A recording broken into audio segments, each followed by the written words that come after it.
19장입니다. Revelation chapter 19. Revelation chapter 19. 요한계시록 19장 11절에서부터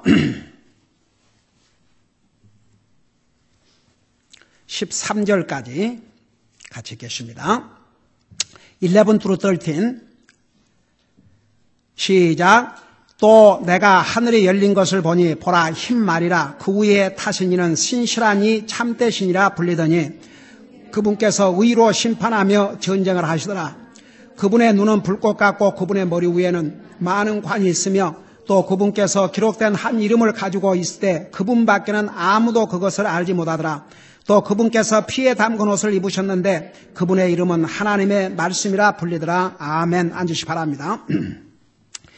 11절에서 16절까지는 우리 예수님께서 왕들의 왕이요 주들 중에 주님으로서 지상 재림하시는 그 내용을 기록하고 있습니다. 여러분, 이 11절에서 16절까지에 보면 예수 그리스도의 그 재림을 묘사한 중에서 가장 아주 생생하게 묘사를 해놨는데 이것은 예수님이 지상 재림하신 것은 성경의 모든 예언을 성취시키는 아주 절정적인 사건이기 때문에 이렇게 자연스럽게 이렇게 가장 생생하게 이 부분을 보여주고 있습니다. 우선 11절에서 13절까지를 보면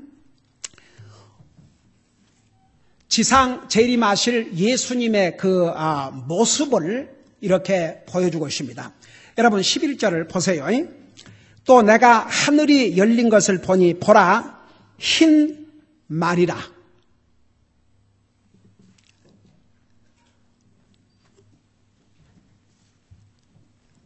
그리고 그 위에 흰 말 위에 타신 이는 신실하니 참되시니라 불리더니 그분께서 의로 심판하며 전쟁을 하시더라 그랬어요.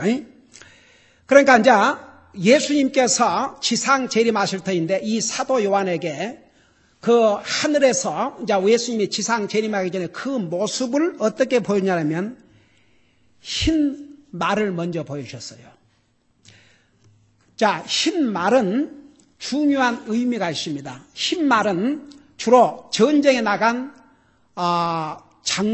장수가 전쟁에서 승리를 하고 돌아올 때 백마를 타고 돌아와요.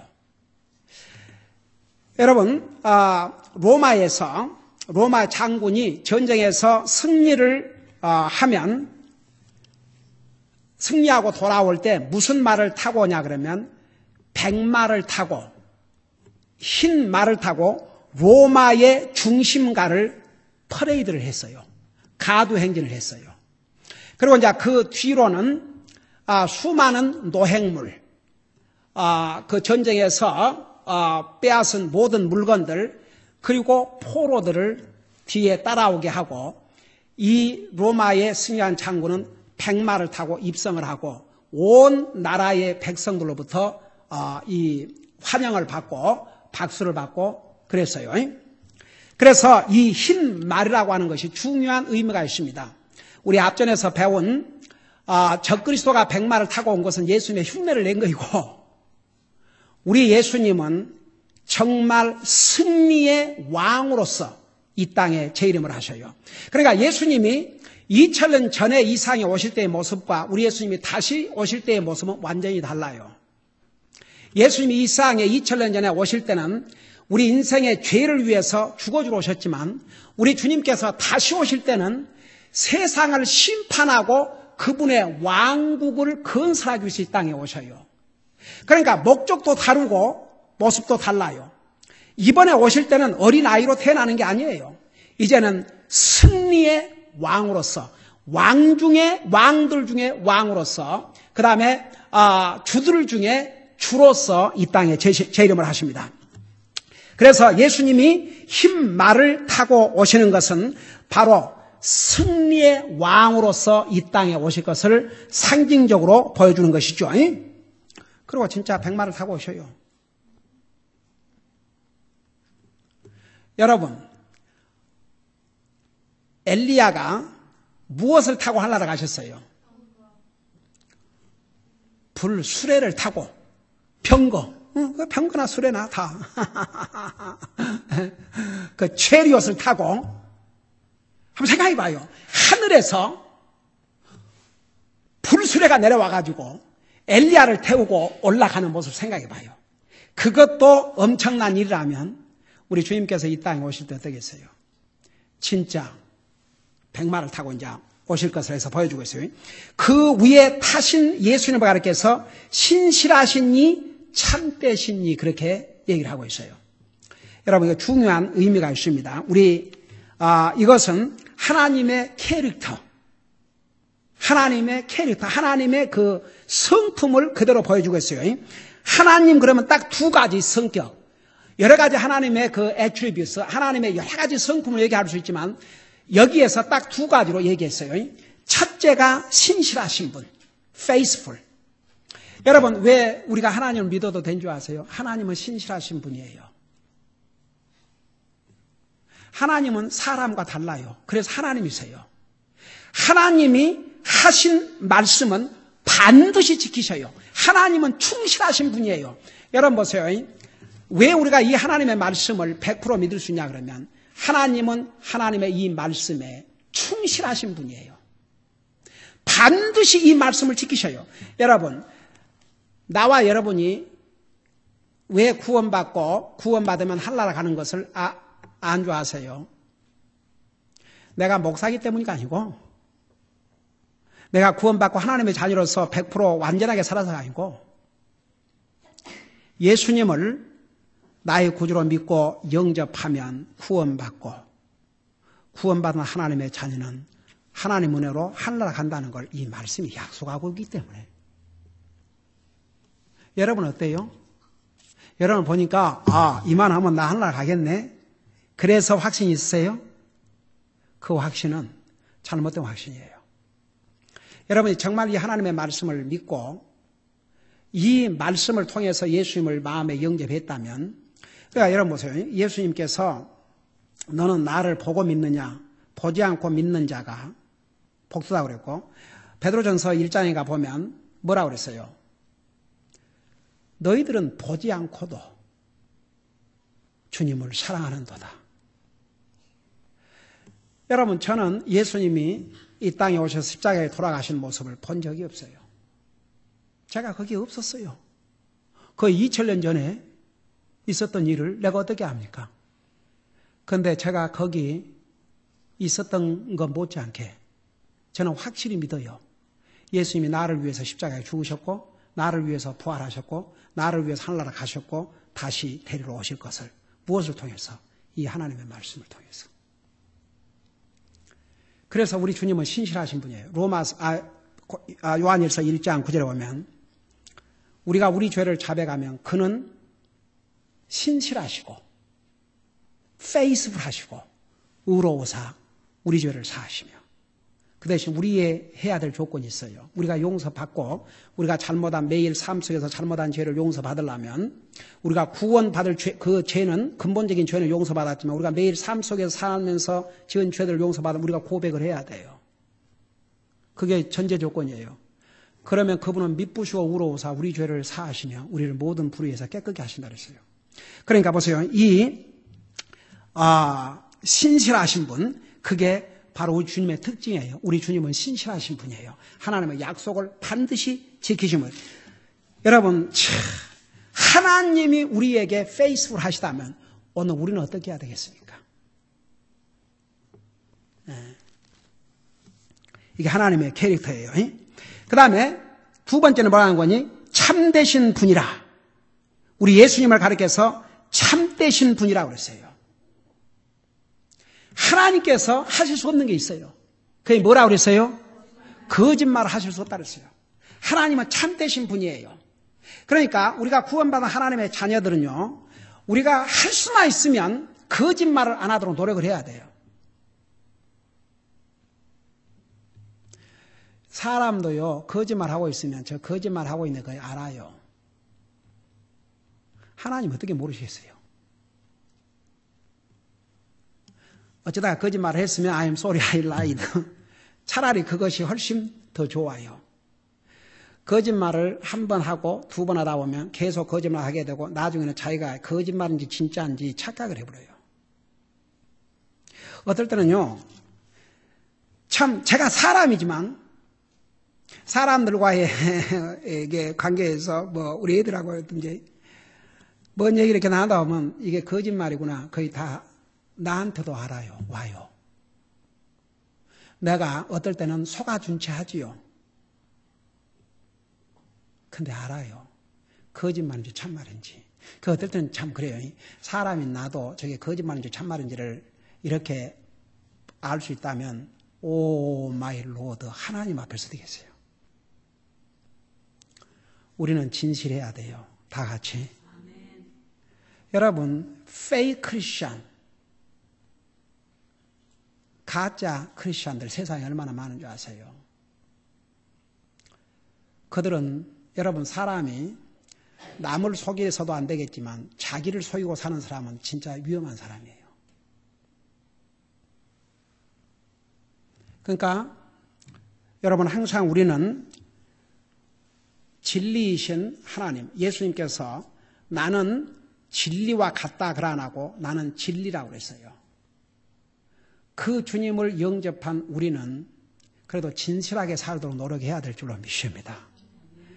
여러분 거짓말은 그 오리진의 그 근원이 어디서부터 시작했냐면 사탄으로부터 시작됐기 때문에 우리가 거짓말할 때마다 가장 기뻐하는 자는 사탄이에요. 우리가 사람에게도 하나님은 어떻게 거짓말합니까? 사람한테도 정직히 한다 이거죠. 여러분 2차 대전 때 히틀러가 유대인들을 600만 명을 학살했지 않습니까? 세상에.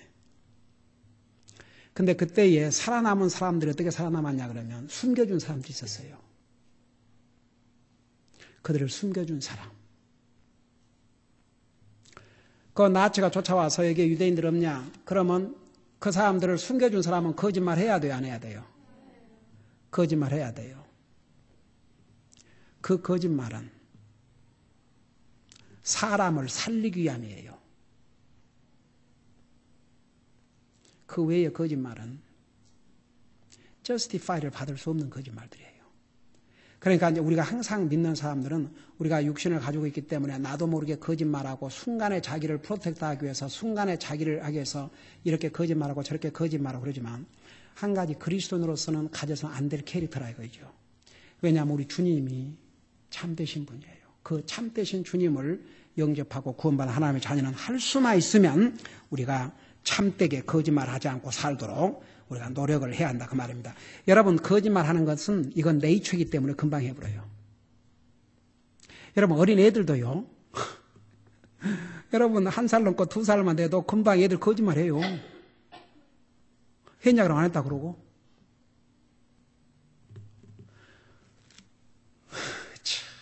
그러니까 여러분 우리가 구원받은 하나님의 자녀가 됐지만 우리 속에 옛날 속성이 있어갖고 그 속성은 우리가 노력을 안 해도 자기도 모르게 딱 돼버려요. 어른이나 애나 다 똑같아요. 항상 때로는 우리가 손해를 볼지라도 거짓말 안 하려고 노력하고 사는 것이 우리가 하나님의 자녀로서 올바른 자세다 이거죠. 그러니까 할 수만 있으면 서로 진실하게 대하고 하나님 앞과 사람 앞에서 항상 그 진실된 사람. 여러분이 다른 사람이 여러분을 볼 때 저 사람은 참 진실한 사람이야. 저 사람은 참 성실한 사람이야. 이런 그 레퓨테이션을 가질 수 있다 그러면 그건 참 아름다운 간증이지요. 예. 우리 주님을 가리켜서 흰말을 타시는 우리 예수님을 가리켜서 신실하시니 참되시니라 부르더니 그 다음에 그분께서 우리 예수님께서 의로 심판하며 그랬어요. 우리 주님은 의로우신 하나님이세요. 그분은 신실하시고 의로우사. 그러니까 여러분 보세요. 우리는 죄인이에요. 우리가 어떻게 의인이 된 줄 아세요? 예수님을 통해서.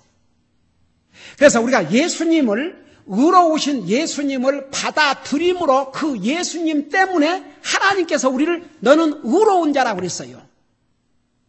그래서 예수님은 나와 여러분을 의롭게 하신 하나님이세요.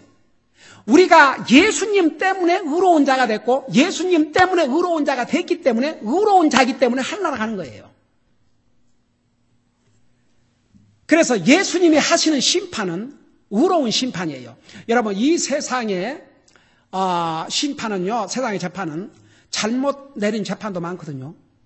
얼마 전에 내가 끝까지 못 봤는데 잠깐 그 뉴스 이렇게 지나가면서 들어보니까 어떤 사람이 18년 동안을 법정에서 선고를 받고 감옥 생활을 했는데 그 사람이 진짜 범이 아닌 것이 확인이 돼가지고 풀려났어요. 한번 생각해 봐요. 18년이라는 세월을, 그 적은 세월입니까? 감옥에서 다 보내버렸어요. 얼마나 억울하고 기가 막혀요. 세상의 재판은 항상 의로운 재판만 아니에요. 그런 잘못된 재판도 있을 수 있어요. 그러나 우리 예수님의 심판은 의로운 심판이에요. 절대 억울할 거 하나도 없어요. 예수님이 보세요. 봐요. 지금도 이렇게 험난한 세상에서 여러분 우리가 이 험난한 세상이라고 그럴 때 뭐 유니버스가 달라져요? 이 세상에 사는 사람들이 날이 가면 갈수록 험악해진다 이겁니다. 여러분 지난번에 프랑스에서 세상에 유대인 학교를 찾아가지고 선생과 학생들을 무차별 쏴 죽였잖아요. 지금 세계에서 엔티세미티즘, 반유대인 정서가 무르익고 있어요. 세계에서. 이것이 뭘 얘기하고 있는 줄 아세요? 그만큼 우리는 마지막 시대를 가고 있다 이겁니다. 그러니까 보세요.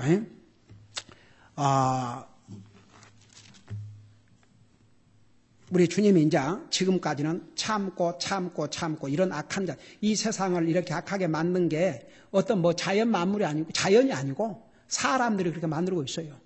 그럼에도 불구하고 지금은 참고 계셔요. 그러나 하나님께서 영원히 참으시는 아니에요.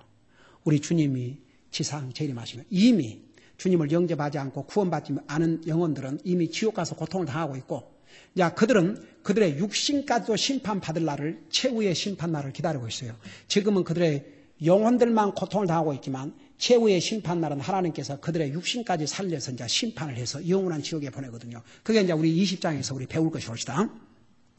그래서 우리 주님께서 이 땅에 왕으로서 다시 오시면 의로운 심판을 하셔요. 아무도 나 억울합니다 할 수가 없다 이거죠. 그 다음에 여기 뭐라는 거니? 전쟁을 하시라. 이 전쟁은 하나님께서 하나님을 대적하는 인생들을 향해서 하나님을, 이제 우리 요한계시록 17장 18장에서는 하나님을 대적하는 거짓 교회들, 그 다음에 많은 거짓 선지자들, 그 다음에 이 적그리스도의 왕국의 멸망을 봤죠. 우리 주님이 이제 이 땅에 오시면 그 선지자 두목, 적그리스도 두목, 적그리스도, 그 다음에 사탄과 그의 추종자들, 하나님을 대적한 모든 하나님을 대적한 자들을 향해서 직접 주님이 전쟁을 일으키셔요. 그 전쟁은 인간이 승리할 수 없어요. 한번 생각해 봐요. 모든 것을 가능케 하신 하나님을 어떻게 인간이 대적해서 승리를 하겠습니까? 그건 불가능해요. 당연히 100% 우리 주님의 승리로 끝나요. 얼마나 통쾌한 승리입니까? 그래서 우리 주님께서는 의로우신 하나님이기 때문에 의로운 심판을 하시고 이제 전쟁을 하셔요. 12절을 보세요. 그분의 눈은 불꽃 같고, 여러분 그분의 눈이 불꽃 같다. 우리 요한계시록 서도에서 배울 때 우리 주님께서 하늘나라에 가신 다음의 모습을 사도 요한에게 보여주실 때에 우리 예수님의 이런 모습을 보았던 거 기억나요 안 나요? 기억나지요? 여러분 잠깐 요한계시록 1장을 돌아가 봐요.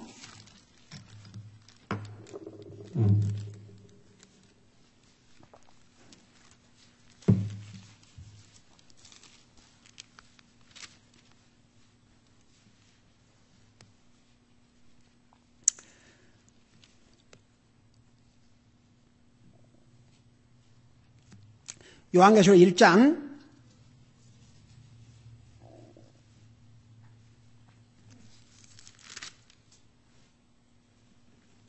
자, 14절을 보세요. 거기 보면 뭐라 그랬어요? 그분의 머리와 머리털은 양털같이 희고 눈같이 희며 그분의 두 눈은 뭐라 그랬어요? 불과 같고. 여러분 봐요. 불은 무엇을 상징했어요? 성경에서. 심판을, 여러분 소돔 고모라를 멸망할 때 뭘로 심판하셨어요? 불로 심판했죠. 베드로후서 3장에 보면 하나님께서 세상을 물로 심판하신 하나님께서 아직도 세상을 이제 불로 심판하기 위해서 보존하신다고 그랬어요. 그래서 앞으로 다가올 심판은 불의 심판이에요. 그 다음에 지옥은 뭐가 타는 곳이라고 그랬어요? 불 타는 곳이라고 그랬어요. 그래서 이제 앞으로 다가올 심판은 불의 심판이에요. 우리 예수님의 눈을 불꽃 같다는 것은 바로 심판의 주로서 보여주신 거예요. 예수님께서 이 세상에 지상 재림하실 때는 세상을 심판하러 오셔요. 세상을 구원하러 오신 게 아니고, 우리 예수님께서 2000년 전에 오실 때는 우리를 구원하러 오셨지만 다시 오실 때는 우리 인생을 구원하러 오신 게 아니라 세상을 심판하고 그분의 왕국을 건설하기 위해서 오셔요. 그래서 우리 예수님의 눈을 불꽃 같다고 그랬어요. 그분의 머리 위에는 많은 관이 있으며, 여러분 한번 물어보십시다. 이 관을 누가 써요? 왕들이 썼어요. 근데 지금이야 지금 현대 대통령들이야 그런 거 안 쓰지만 옛날에 왕들은 그 왕을 뭘로, 왕이라는 것을 복장과 그가 쓰는 이 관, 그리고 그가 앉은 자리, 이걸 가지고 왕을 나타냈어요. 여러분 똑같은 왕이라도 남루한 옷을 입혀나 봐요. 그 왕 같겠는가? 예. 그러니까 이제 왕은 화려한 옷을 입고 머리에다가 관을 썼어요. 그게 왕을, 통치자를 상징하는 권위였어요. 자, 여기에 우리 예수님께서 관을 하나 쓰셨다고 그랬어요? 많은 관들이라고 그랬어요? 많은 이 왕관을 쓰셨어요. 이건 뭐냐 그러면 우리 예수님께서 두 가지 의미를 가지고 있어요. 첫째는 우리 하나님께서는 이제 자기 주권, 모든 것은 이제 하나님 마음대로 하셔요. 하나님께서 뭐 사람 의견 들어갖고 하는 게 아니고, 여러분 하나님의 종이 목회를 하는데 가령 교회에 카펫을 새로 깐다. 카펫 컬러가 어떤 것이면 좋겠습니까? 그런 거 물어볼 수 있어요, 없어요? 물어볼 수 있지요? 그 여러분들 의견을 듣고 다수가 뭐 빨간색이 좋겠다 그러면 빨간 색깔로 해도 되지요. 근데 하도 의견이 다 달라갖고 한 사람은 황색, 하나는 청색 다 그러면 이제 그때는 이제 목사가 정해야지 뭐.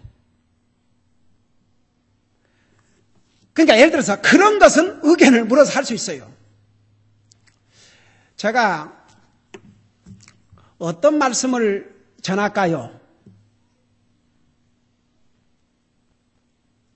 만일 내가 여러분들 의견을 예를 들어서 질문이 있어갖고 어떤 그 주제에 대해서 어떤 것에서 알고 싶다, 그런 것을 얘기하는 게 아니고, 만일 하나님의 말씀을 목사가 여러분의 의견을 들어서 그런 말씀은 전하면 안 되겠습니다. 뭐 11조 같은 얘기를 하면 안 되겠습니다. 그런다니 그럼 그 얘기 듣고 그거 안 하고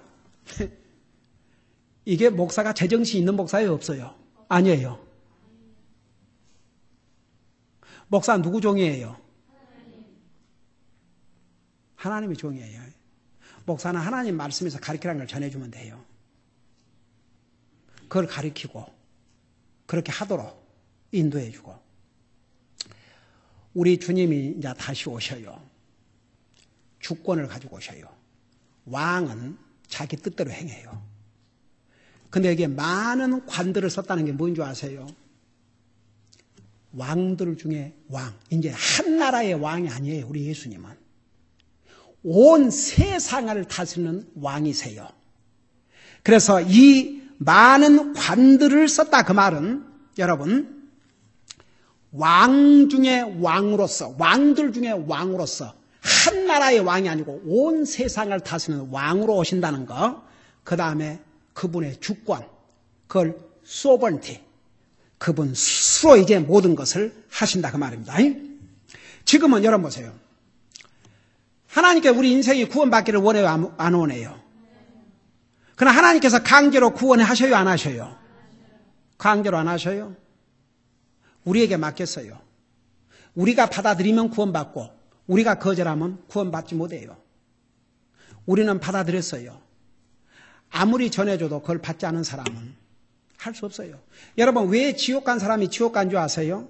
하나님께서 그들을 지옥에 보내려고 해서가 아니고 그들이 지옥을 선택한 거예요. 여러분, 어떤 사람들은 나는 지옥 선택하지 않았다. 주님을 선택하지 않냐면 자동적으로 지옥이 그들의 선택이 돼요. 그래서 우리 예수님께서 다시 오실 때는 이제 이런 정말 왕들 중에 왕으로 오셔요. 그 다음에 또 그분께서 기록된 한 이름을 가지고 있는데 그분밖에는 아무도 그것을 알지 못하더라.